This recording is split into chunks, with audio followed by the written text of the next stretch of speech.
Thanks for giving me the time. My name is Carlos Martinez. Those who know me outside of Facebook call me Cali Martinez. And it was a name given to me in my childhood. Speaking about my childhood, very quickly, I had a great childhood, right? And then at 9 years old, my dad left. My mom and my two sisters and I became homeless, and we were sleeping in basements, and unfinished basements in New York. It's really cold. My sister and I slept with our winter jackets on. And I wanted to ask you something. I wanted to ask you all one thing, and it's, who told you, right? I wanted to start with that phrase, which I forgot to, but who told you, right? And my question to that is, no one told me. And let me explain. Going back to my childhood, things got a little worse because when I was 14, my mom left, and I was in a very weird stage in my life, and I didn't really have much guidance, and nobody told me how to do certain things, and no one showed me how to shave and do a lot of things, right? And it was a very difficult moment in my life. And my then pastor said to me, Carlos, look, you're going to do one thing. You're going to sit and cry, but you could only blame other people for your problems for so long. Shut up and get to work.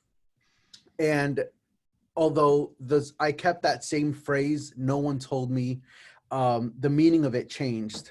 And those who know me, like Silva and the people I've really worked with before in the past, very closely, like James and Lisa and Derek and all those people, I think I've shared some of this before. And my point with all this is that no one told me, and I changed that phrase from no one told me in a bad way to no one told me in a good way. See, no one told me that I could be homeless at 9 and 10 and 11, and we were on food stamps and couldn't buy anything. And now being able to offer my mom, hey mom, where do you want to go on vacation? Nobody told me that I could go back to school and do something, right? Nobody told me that I could turn it around, and nobody told me that I couldn't do it, you know? And my question to you is, and I want to leave you with this. And Jeannie, you touched me really deep when you said, I'm not ready to give up my 2020 goals. And I walked to that office over there with Steve, and I said, Steve, I'm not ready to, to let go of those goals.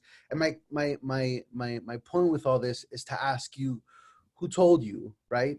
Who told you that you had to let go of those goals that you have for 2020? And who told you that you couldn't be that number one agent that you truly want to be, not only in Stanford, Fairfield, heck, you could be the number one agent in Connecticut. You could be the number one agent in the entire United States if you want to, right? Because I think that the 300 and odd 450 people, two combined market centers, I think that you guys are some of the best I've ever met. And I'm leaving you with, no one told me. No one told me that I couldn't kill it. Nobody told me I couldn't call a $20 million producer and talk to him like a conversation, and we just kick it and say, you know what? Yeah, I understand you did 20 million. So when are we going to meet? You know? So I ask you that question: who told you that you had to give up? And I love you all. And just I know I got to go, but I'm going to tell you my 3 goals. Nobody knows this, not even Steve. My number 1 goal for this market center is to hit $1 billion in production. My number 2 goal is to hit $1 million in profit share.